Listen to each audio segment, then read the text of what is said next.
E aí, gente, isso aqui, a gente tá na aula 15 do nosso curso sobre computação quântica e a parte 2 sobre hardware.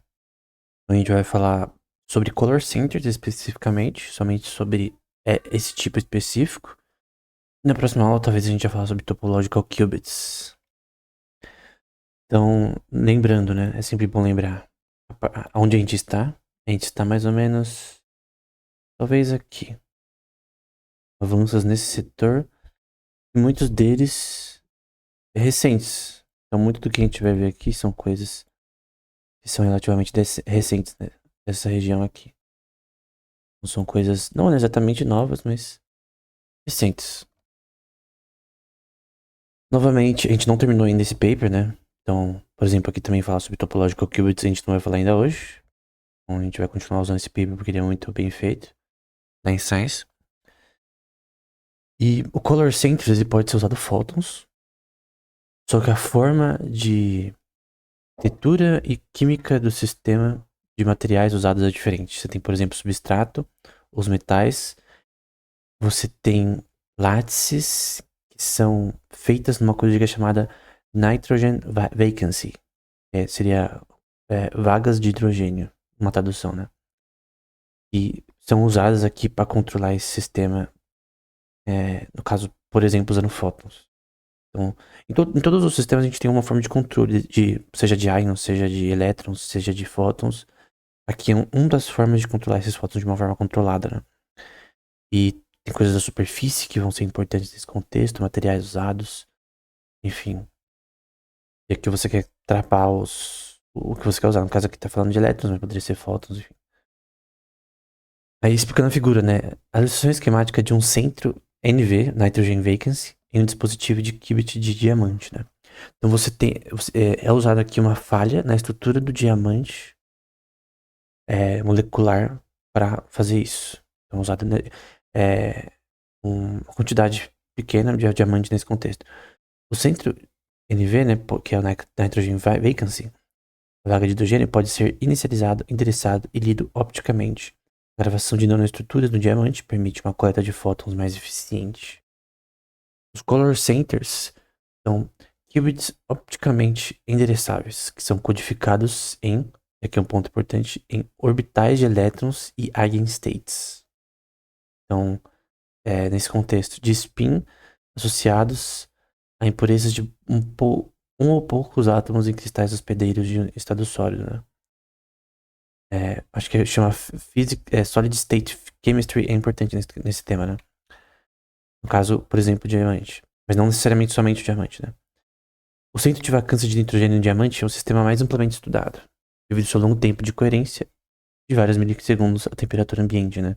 Então tem estudos que em temperatura ambiente você consegue fazer isso. Tem de supercondução que você não consegue fazer em temperatura ambiente. Assim como outros modelos de computação quântica, é um ambiente extremamente criogenizado, né? E em diversos tipos de formas de computação quântica, você tem problemas de perturbação, noise, né? Decoerência, seja o que for, que são causados por coisas diferentes. No ion trap, quando você tem pulsos, né? Para controlar os estados dos spins, você pode ter interferências eletromagnéticas e coisas do tipo, como a gente vai ver aqui também. Então eles vão falar, o estado do qubit pode ser controlado com pulsos de micro-ondas, que tem uma ressonância, né? Produzindo tempos de porta de qubit na ordem de 50, acho que é ND, e tempos de porta de 2 qubits na ordem de 1 μS, né? Que é uma forma de idade menor. Em baixas temperaturas, o estado pode ser controlado opticamente com temporizações, né? Eles vão continuar, né? O centro de vacância de nitrogênio é um dos numerosos defeitos pontuais. Na verdade, é de outra fonte. Fotoluminescentes no diamante. Então, literalmente um erro. É uma falha na estrutura do diamante que é usada para controlar, nesse caso aqui, fótons no contexto de um processador usando color centers, né? Lembra que o foco dessa aula é num tipo específico de computação quântica que é usando color centers. Todos os tipos de computação quântica você quer controlar. De elétrons, fótons, íons, enfim. Coisas do tipo. Férmions no geral. Suas propriedades mais exploradas e úteis incluem a fotoluminescência dependente de spin. permite a medição do estado de spin, que é a rotação da partícula, usando ressonância magnética. O problema é que essa ressonância magnética, você vai ter problemas de coerência, né? Que vai causar erros na sua computação. Você tem que lidar, né? Então você tem que tentar entender, detectar erros nesse contexto, né? Então, esse é o exemplo. A vacância ligada a um átomo de nitrogênio. Então, você tem a estrutura do diamante no geral. Eu crio que é carbono e nitrogênio. E aí você tem um erro aqui que permite uma vaga estar associada, conectada a uma molécula de nitrogênio. Né? Estrutura de nitrogênio. O centro de vacância de nitrogênio é um defeito pontual na rede do diamante. Então isso aqui é um defeito. Ele consiste em um par vizinho mais próximo de um átomo de nitrogênio, que substitui um átomo de carbono. E aí você tem essa vacância, esse lugar que você pode usar nesse contexto químico, da forma que Deus criou, né? Ainda bem que é dessa forma para que isso possa ser realizado. Aqui é um exemplo da descrição até do Wikimedia de alguns autores associados parece que é de um livro da De Gruyter. Uma editora famosa aí. Que mostra como essa vacância pode ser criada no nitrogênio. Então você tem 3 partes aqui que a gente vai explicar que a gente tem a vaca de nitrogênio em si. A incorporação do nitrogênio no contexto diamante, enfim. A produção de centros de vacância de nitrogênio em diamante pode exigir várias etapas. A primeira, que é essa parte aqui,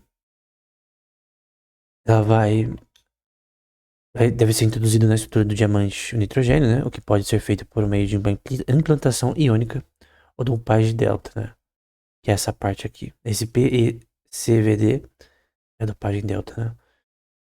Usando plasma ali para fazer essa questão. E você vê aqui que está sendo colocado aqui o nitrogênio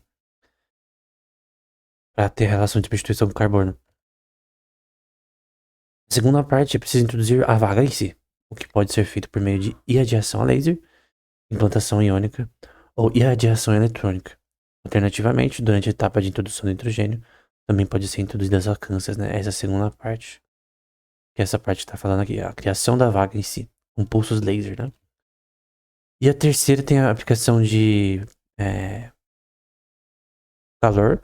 Então, finalmente, uma etapa de recozimento de alta temperatura pode ajudar a promover que essa formação seja estável e contínua, né? Um exemplo desse paper aqui, né? 2006, que é no contexto da temperatura ambiente, você ter controle nesse contexto, né? Então, esse é um exemplo em que você tem aqui, eu vou pegar minha caneta em verde, né? Em que você tem no nível eletrônico a estrutura da vacância de nitrogênio em certos energy levels aqui,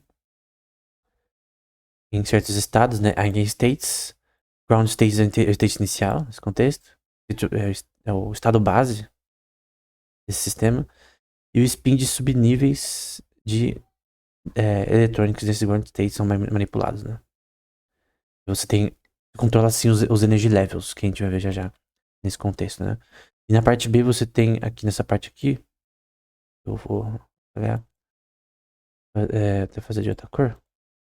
Então, nessa parte aqui, em azul, você vai ter a ressonância, que é uma ressonância magnética desse spin, de ms igual a 0 até ms menos 1. Então você tem níveis de spin que você está calculando aí em gigahertz e kilohertz.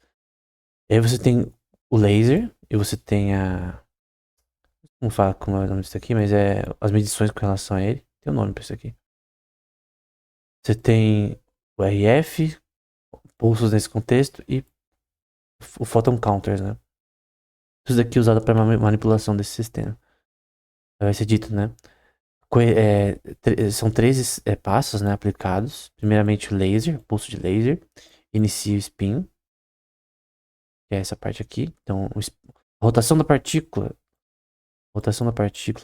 tridimensional tem uma rotação. Você tem esse sendo induzida pelo laser. E o spin da manipulação é feito no escuro e finalmente o spin é lido no segundo pulso. É a sequência representada em sinais, em miliwatts. Aí você tem oscilações que vão ser ocorridas nesse pulso, né? Ressonâncias que você quer calcular. É um resonator e você tem aqui essas coerências de oscilações que vão ser medidas nesse contexto. O spin da rotação em milissegundos que vão ser calculados aqui. É usada uma coisa chamada frequência de Hebb notation nesse contexto e também uma coisa chamada hand spin echo, né? É uma forma de se medir esses pulsos, né? E outra coisa é você entender os energy levels, né? Porque eles estão alterando o ground state para induzir esses níveis de energia, que eu já citei anteriormente, que é aplicável no que é chamado de quantum wells, né? Aqui no contexto do nitrogênio e aqui da vacância do nitrogênio e os níveis de energia nesse contexto. E para diversos tipos de elementos em diversos contextos você tem isso, tá? Até as substâncias heterogêneas.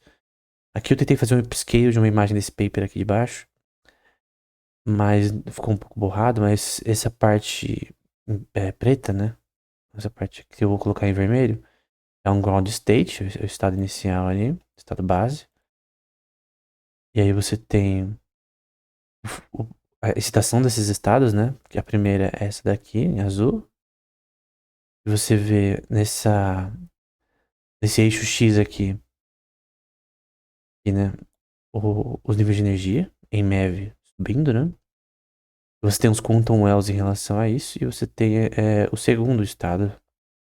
Vou colocar em laranja para fazer ficar um pouco diferente.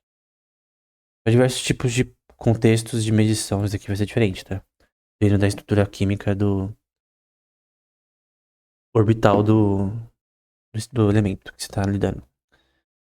Aí eles vão falar, né? Se um elétron, N, muda seu spin, sua rotação, esse campo magnético fica reverso. E tais eventos podem causar uma experiência de campo total magnético do contexto por um anniversator levando a dephasing. Dephasing, como a gente já viu anteriormente, causa decoerência. Então vai dar erros. Então o ponto é que é um contexto eletromagnético, né? Deixa eu pegar aqui. De ressonância. É um tema na física extremamente estudado em aulas assim, no começo de cursos de física. E isso afeta esse sistema, né? Então, quanto mais spins próximos, mais as flutuações do campo magnético e mais decay o texto do elemento que você está usando, né? Aí eu vou colocar em verde aqui. Portanto, nós esperamos a relação T2 e a força dipolar de campos de spins serem uma fonte dominante de decoerência, né? De você ter uma perturbação nas ressonâncias que você tem que calcular constantemente, né? Porque você tá controlando isso com o ground state, né? Os energy levels com os pulsos laser, né? Essa estrutura aqui, né? Pulso, RF e photon counter. Só que se tem perturbações nesse sistema, o resultado não vai dar certo. Você tá tentando representar zeros e uns. Então, o que era 0, 1, 1, 0, 1 e você quer armazenar esses dados, é uma bagunça. Então, tem que ter esse controle, né? Em resumo, nós vamos demonstrar que a habilidade de coerência, para manipular, né? Coerência, estado de spin de um NV center singular, né? Um nitrogen vacancy, uma vaga de nitrogênio, um diamante e analisar essa coerência dele, né? Usando essa ferramenta, nós investigamos a dependência da coerência no campo magnético, que é um ponto extremamente importante nesse contexto, assim como no ion trap também é importante. O supercondução não necessariamente, eu creio que tem áreas do hardware, né? Computação quântica que essa parte de ressonância magnética é mais importante, né? E aqui mostrando que os couplings magnéticos dipolares de substitucionais nesse contexto tem impurezas que podem ser uma fonte de decoerência, né? Então você pode ter impurezas mesmo na estrutura do seu sistema em relação as relações entre os átomos ali e as suas relações dipolares. Não sei se campos de Van der Waals são importantes nesse contexto. Eu acho que não necessariamente. Acho que mais em química. Química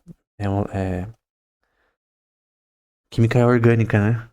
Não sei se campos de Van der Waals são importantes em Solid State Chemistry, né? É um tema que eu tenho que até dar um pouco mais. Tem cursos no Coursera sobre o tema, né? Eu talvez até faça. O centro de cores em semicondutores de banda larga vai ser dito aqui como diamante e carboneto de silício. Aqui a gente tá em outro paper, tá? Aqui do começo. Podem apresentar longos tempos de coerência a temperatura ambiente, porque esses materiais hospedeiros apresentam altas temperaturas e baixo acoplamento spin-órbita, né? O que leva a um baixo acoplamento elétron-fônon e longa vida úteis do spin. Aqui ele tá falando sobre duas coisas. Eu vou colocar aqui em laranja, não em azul. O diamante e o carboneto de silício. Então eles podem ser usados nesse contexto de color centers, né? O diamante a gente já viu, o carboneto de silício também. Além disso, os avanços recentes na síntese de diamantes de pureza ultra alta, de deposição química de vapor aprimorada por plasma, permitem que substratos HNL em alta disponibilidade, né, comercialmente, com concentrações de purezas de heteroátomos, né, abaixo do nível de partes por bilhão. Ou seja, você tem comercialmente, do ponto de vista de commodities nesse contexto, na síntese, na parte sintética de criação de diamantes de pureza alta, né, focados nesse contexto, então você tem uma síntese feita laboratorialmente, né, para isso, em que você tem um número de erros menor, né, o número de impurezas, a gente vai chamar de ruído magnético menor, né, garantindo um ambiente com ruído magnético muito baixo, né. Então, como é um ambiente que perturbações magnéticas da ressonância desse contexto afetam essa questão, tem que ter um controle muito alto. Outro tipo de noise, né, de perturbações, então a superfície pode hospedar defeitos eletrônicos que surgem da química da superfície descontrolada, contaminantes absorvidos que também podem levar a duas coisas, né, que é o ruído magnético e você tem interferências também no ion trap, que é o mesmo esquema, e a difusão espectral também nesse contexto. Então, esses dois pontos também podem ser fontes de decoerência, né? Várias terminações de superfície foram exploradas para mitigar esses problemas, né? Como usando oxigênio, nitrogênio e flúor. Em particular de oxigênio, né? De alta qualidade após o polimento e a corrosão para remover danos subterrâneos, né? Na própria placa, entender o tempo de coerência dos centros de nitrogen vacancy, né? Casos em relação ao estado. Então você tem formas de tentar anular esses erros, né, causados por decoerência, causadas de diversas formas, por questões até da própria fabricação do chip, né? Você tem que resolver, são problemas de engenharia, né? Eletrônica. E agora a gente vai usar uma cor aqui. Muitos possíveis defeitos e várias combinações nesse sentido não foram explorados. Os principais requerimentos são, eu vou colocar em verde aqui, spins zero nucleares estáveis nos isótopos usados, para você ter um ambiente com menos ruídos eletromagnéticos, alta pureza na síntese paragnética desse sistema. Você quer ter um ambiente mais controlado possível. Você não tem impurezas, né, que alterem os estados que você está analisando. E um band gap ali nos microchips suficiente para as transições eletrônicas corretas, né? Enfim. Eu ia falar sobre questões de predição de defeitos, são difíceis, questão de escala, né? Defeitos atômicos nesse contexto, na lattice. Ainda mais propriedades nos color centers que podem ser complicadas e não intencionais de defeito. Em todas essas áreas de fabricação, você tem defeitos que são talvez mais problemáticos que na computação clássica, né? Na computação clássica, você tem correção de erros, fault tolerance de uma forma correta. Só que aqui você tem um ambiente muito mais complexo de você lidar para controlar essas partículas, né? E para cada sistema você tem problemas diferentes. Então, vai falar sobre experimentos associados a diamantes e silicon carbide, que a gente já citou anteriormente, que são usados nesse contexto, né? Também tem a questão de Rare Earth Elements, são metais raros, entre os de transição e os lantanides, vamos chamar de lantanides. Eu vou citar os que são úteis no contexto de chips eletrônicos já. Então, desses materiais químicos, substâncias, quais já são usados, né? Por exemplo, o ítrion é tudo relacionado ou a laser, ou a semicondutores, ou coisa do tipo. O praseodymium, neodymium, samarium, gadolinium, holmium e erbium, né? Todos eles já têm aplicações que meio que podem dar noção associada a semicondutores ou lasers, né? Que é usado nesse contexto. Também esse ítrion, eu achei que é bem interessante nesse contexto. Então você tem talvez novos tipos de materiais que podem ser usados e aí experimentalmente vai dar certo, né? O materiais de transição também, que eles citam, e entre eles você pode ter, citando no geral, né? Materiais como um todo. Titânio, vanádio, crômio, nióbio aqui no contexto de semicondutores, né? No geral. Iridium, ósmio, enfim, paládio que é uma commodity bem conhecida.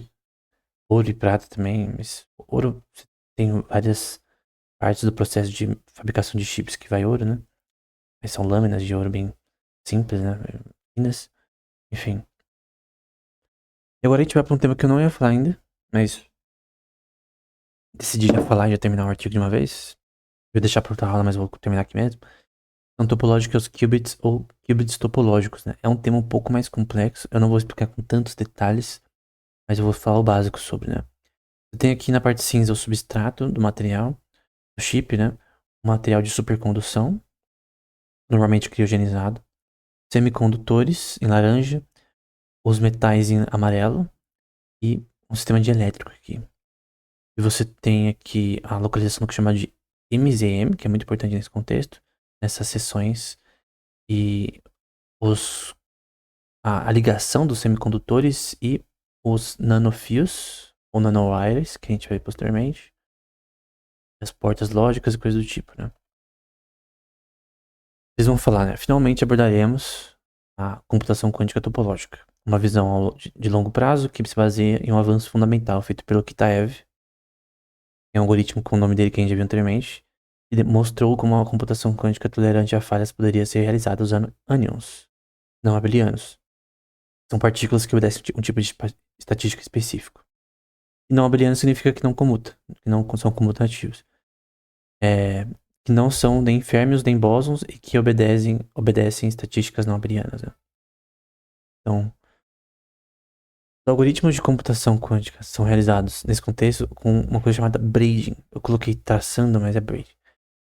De modo que sejam topologicamente protegidos da decoerência por perturbações locais ou interações elétron-fónon hiperfinas.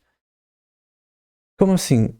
Vai ficar mais claro no paper do Kitaev, mas basicamente você tem uma coisa chamada braiding na teoria dos nós, na matemática, que é aplicada na teoria quântica e na química, em que você tem uma possibilidade teórica em que você teria um sistema que seria que anularia a decoerência sem usar condensação de Froelich, né?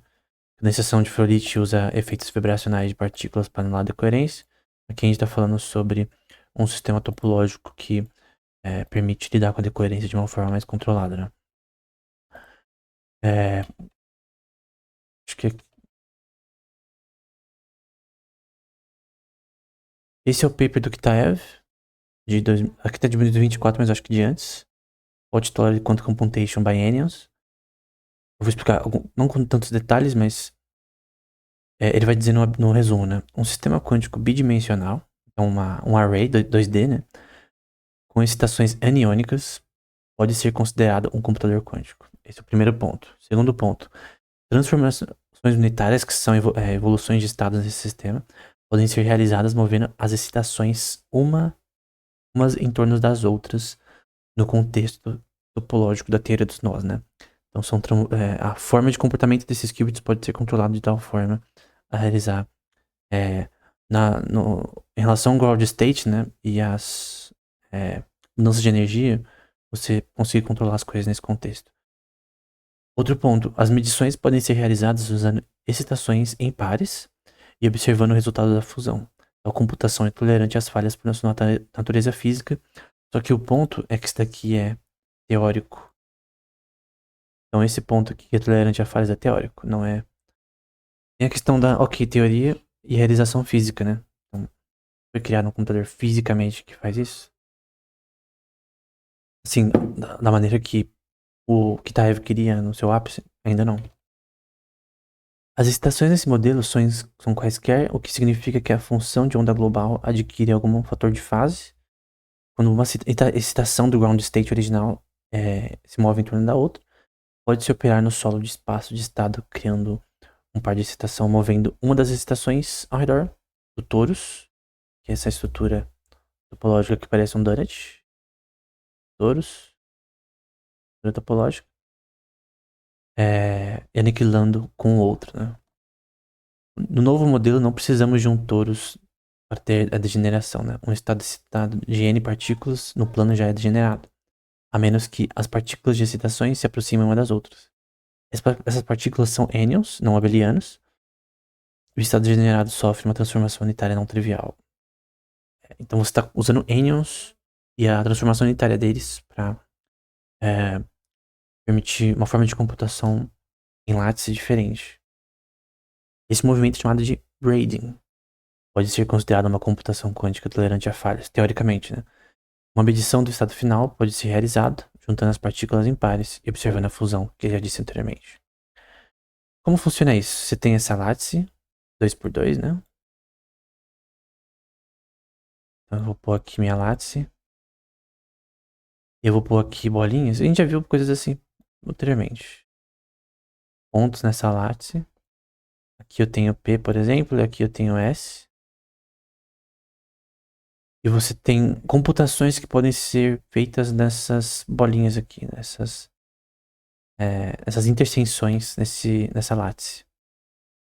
E aqui, por exemplo, são loops nessa lattice, em que você opera possíveis computações nesse sistema, portas lógicas sendo operadas ali. Eu estou citando assim de uma forma simples, mas tem livros só em teoria dos nós. Eu acho muito interessante. Minha aplicação para mim, na minha opinião, é em física e química, né? O que é um nó? Um nó é uma estrutura topológica matemática, primariamente. Então você tem, por exemplo, um braid, que é nós entrelaçados entre si, e um nó em si, que são estruturas topológicas nesse caso. Por exemplo, você vê dois círculos se entrelaçando, em que você tem um nó do tipo 1. Não, perdão, do tipo 2. Tem dois nós aqui. Eu ponho azul. Tem dois nós aqui. Duas interseções, aqui você tem três nós. Aqui você tem três interseções. Aqui a gente tem 8. Pode contar as interseções.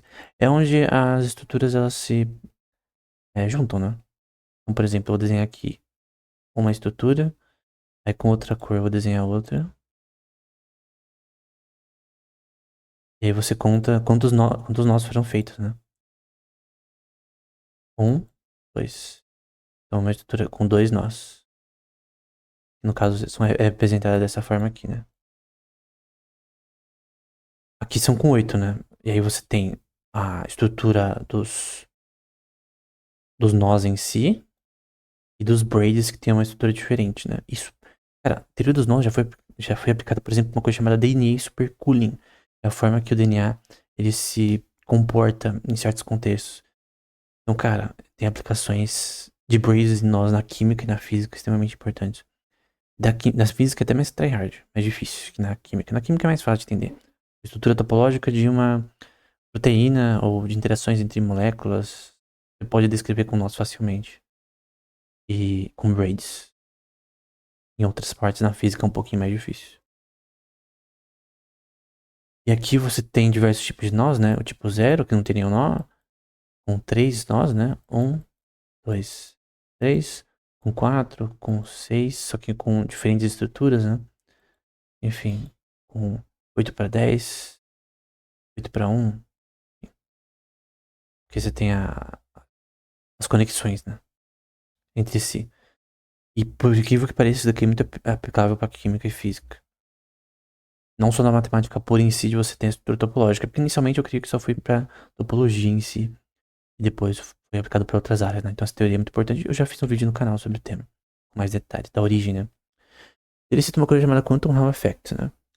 Note que os N abelianos existem um sistema de estados sólidos reais, ou seja, eles estão intrinsecamente relacionados ao efeito do quântico de Hall.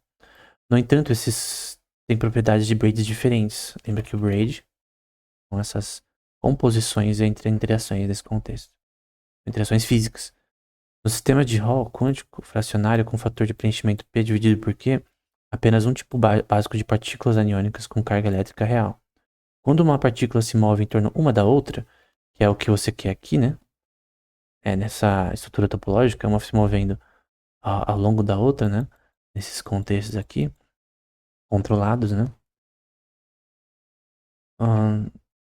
A função de onda adquire um fator de fase que é XP, e que é uma questão até matricial de números complexos, que vai dar uma 2π de I dividido por Q.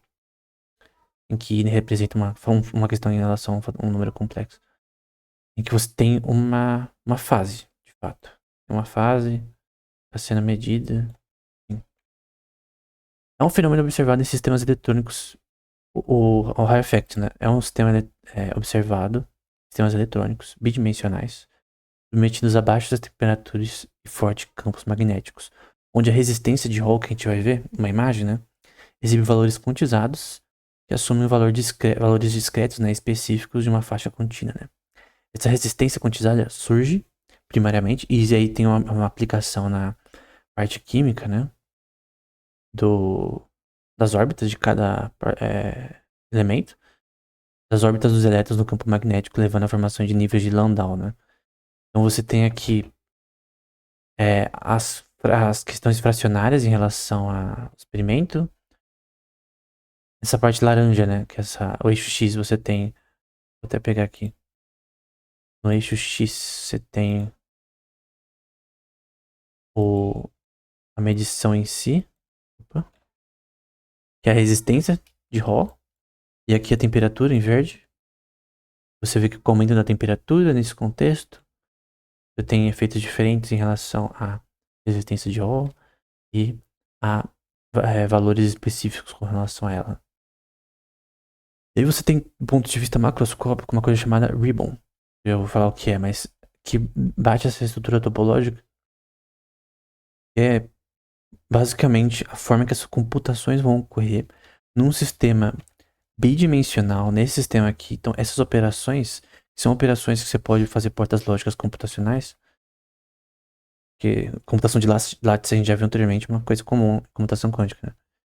E você vai ter computações sendo feitas em seções dessa topologia. Pensa como se isso aqui fosse comportamento de algoritmos no contexto, no processador. E o que são ribbons, né? São construções matemáticas que descrevem o comportamento de excitações topológicas. Então, são excitações físicas de ground states de certos elementos. Então, esse é um ponto importante. Você tem os níveis de energia e você tem essas excitações que estão sendo medidas continuamente, né? E com o contour effect para ter efeitos particulares e precisos.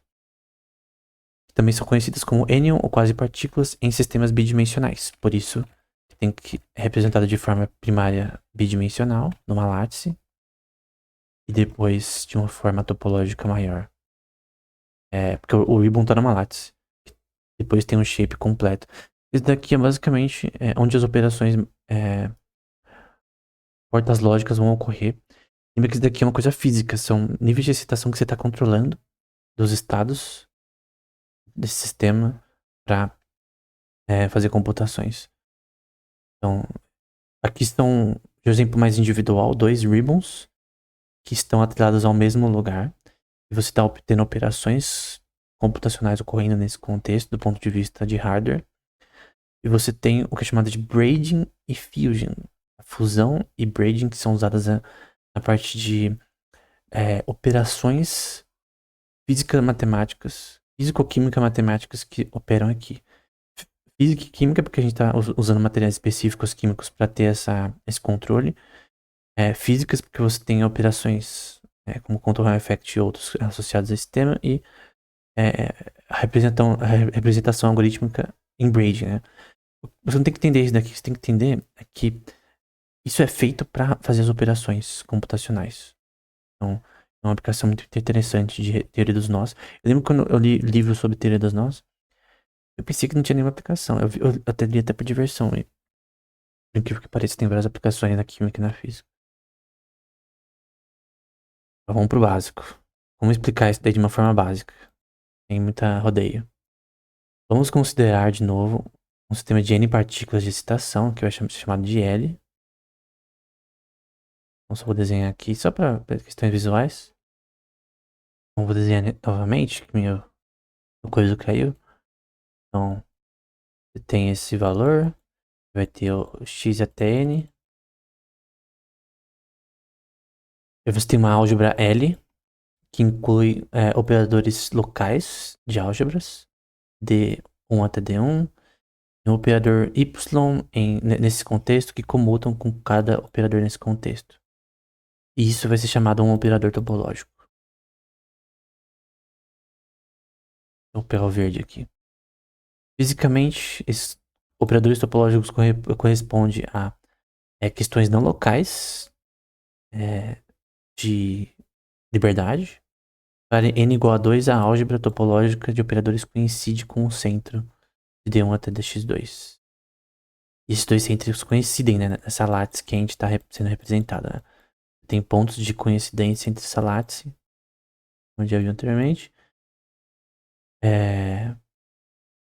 Então, não tem nenhum degree of freedom, né, liberdade nesse sistema partículas topológico, não local.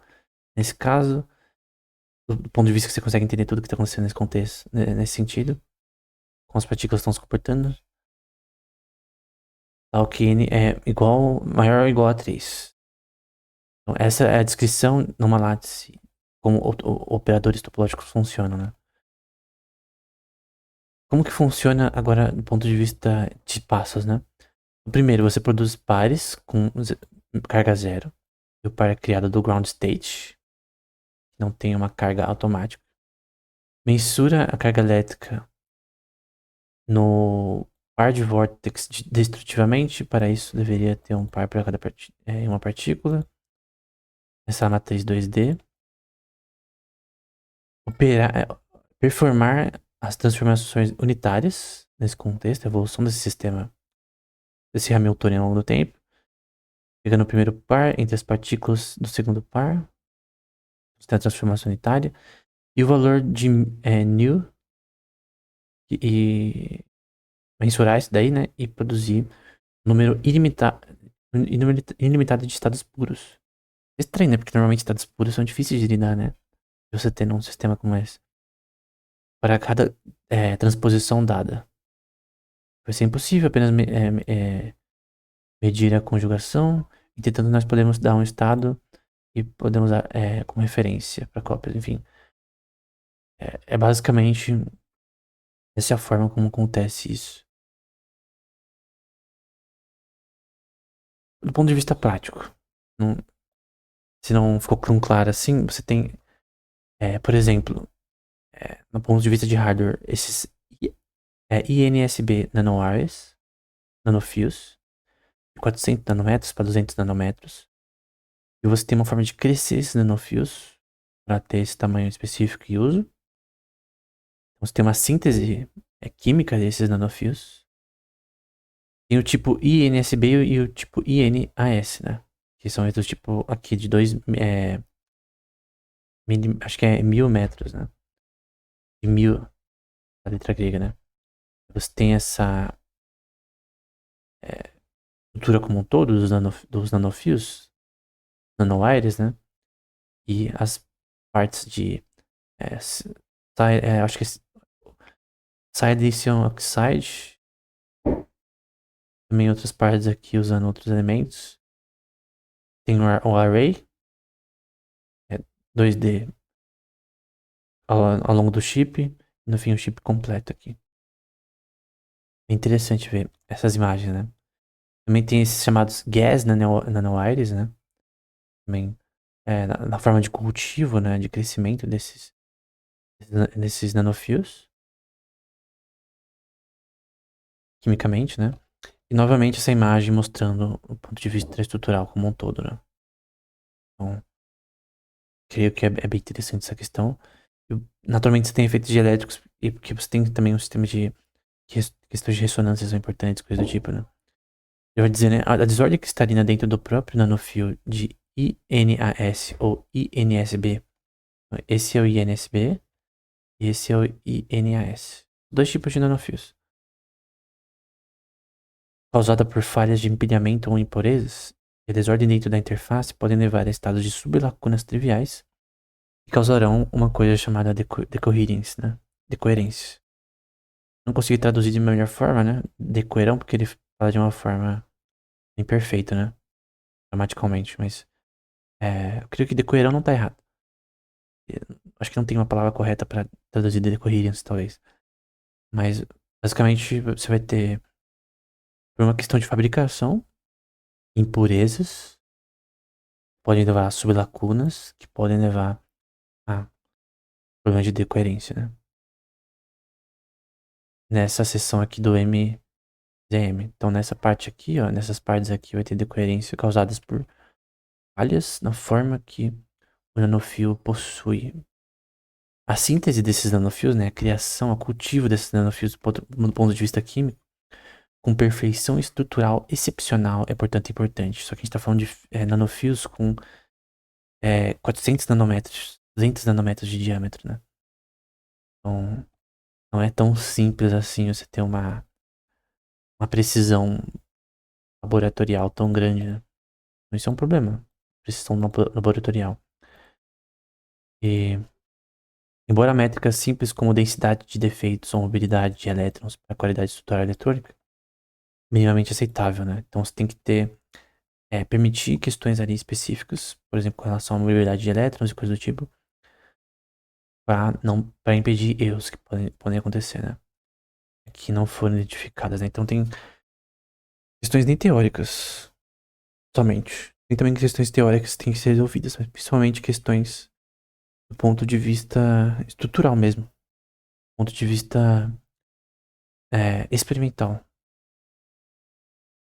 O principal desafio para topológica qubits, né? Qubits topológicos, é a existência do qubit ele mesmo, né? O qubit mesmo, em que o MZM, né? Que é onde a porta lógica vai rodar, você vai ter esses nanofios híbridos e eles representam dois aspectos desse problema, né? Dessa dificuldade. Que é a observação do estado de zero energia e provar que esses estados obedecem estatísticas não abelianas através de operações de braiding que a gente viu anteriormente. Então você tem que ser não abeliano, porque esse que é o ponto do Kitaev no paper dele. Tem que ser não comutativo. Isso é um problema você provar isso do ponto de vista prático. Então é uma questão teórica e questões teóricas têm que ser resolvidas. Não vai funcionar. Se isso é possível. E a conclusão, né?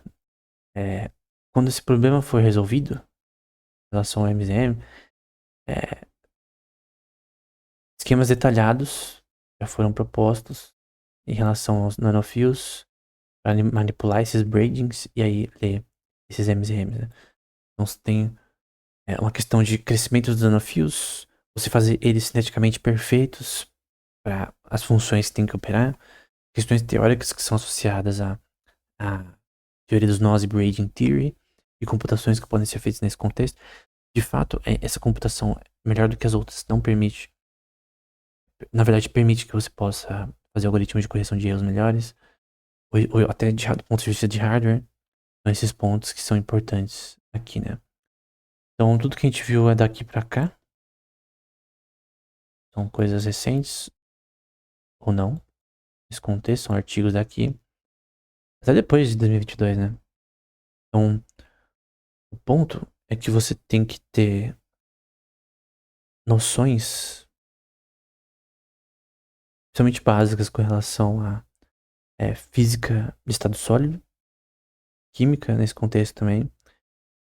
E entender quais são os problemas que normalmente causam decoerência e erros nesse contexto, né? E aí você pode analisar quais são os modelos que funcionam melhor no longo prazo. O que não é o caso de alguns modelos que talvez sejam mais teóricos. O Topological Qubit se mostrou o mais teórico de todos.